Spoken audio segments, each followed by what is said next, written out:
found ourselves amidst a large cavern that was already full of outer space aliens, otherwise known as large grays.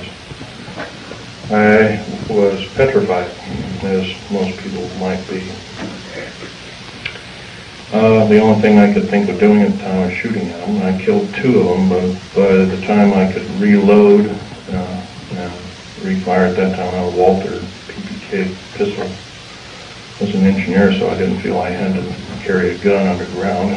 I always carried this particular one. It's nice and small and it's quite effective.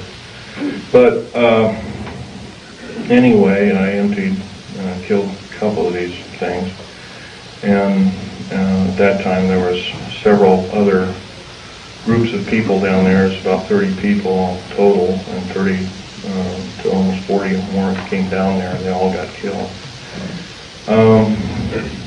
Basically what had occurred was that we surprised a whole under mountain base of existing aliens, and later I was to find out that we are not the highest on the food chain. These aliens have probably been living on our planet for different groups of aliens anyway, the short and the tall grays at least, for 1 million years living here.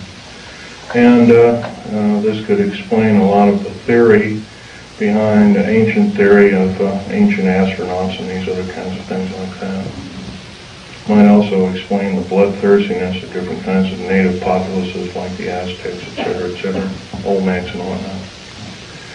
Anyway, I got shot basically here, and their kind of weapon wasn't really a gun-like thing. It was kind of like a box that they had on their body that they could manipulate. And it burned a hole in me, and it split my ribs apart, and kind of gory and all that kind of stuff. But anyway, it also gave me a high dose of rather nasty cobalt radiation. And I have cancer to this day. It's probably a result of it, although I can't prove that. Okay, the second part of my talk is topic number 2, and includes basically how this all occurred.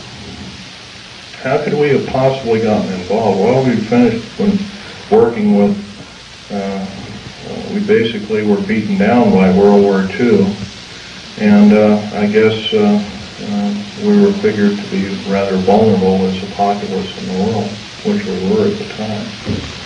And I'm sure this is probably why we at our weakest point later found out to be vulnerable indeed, and so we were basically attacked. And of course, I think some of us, how many people here are familiar with the crash at Aztec, New Mexico? Raise your hand. Okay, in 1947, sometime in July of 1947, there was a large crash of a flying saucer. I believe it had 7 or 8 alien critters, or whatever you want to call them, aliens in them. 1 survived, and I believe 6 or 7 were, I don't know the whole story about the whole thing.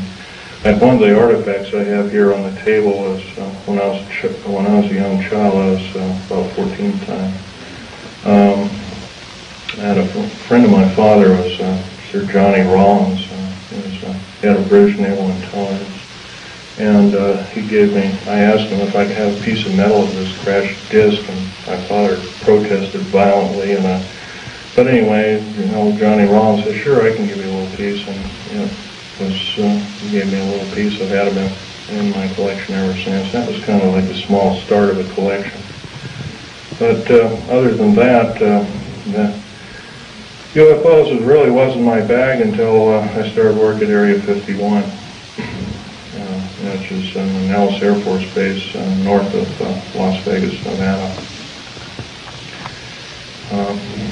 Going back in 1979 in a firefight, it took me about 2.5 years to recuperate, enough that I could go back to work. But I did. I survived. I went back to work through Morrison Knudsen at EG&G and Bechtel and Page and Page and other construction outfits at the time. Anyway, At Area 51, they were testing all kinds of very peculiar spacecraft. I think you're also, how many people here, for instance, are familiar with Bob Lazar's story? Good. That's a good group indeed. I'd suggest more of you buy his, or obtain his tape or borrow his tape and read some of the publications. He was a physicist who worked at Los Alamos National Laboratory at Area 51, trying to decipher what was the propulsion factor of basically these alien spacecraft, these discs and other kinds of type of craft.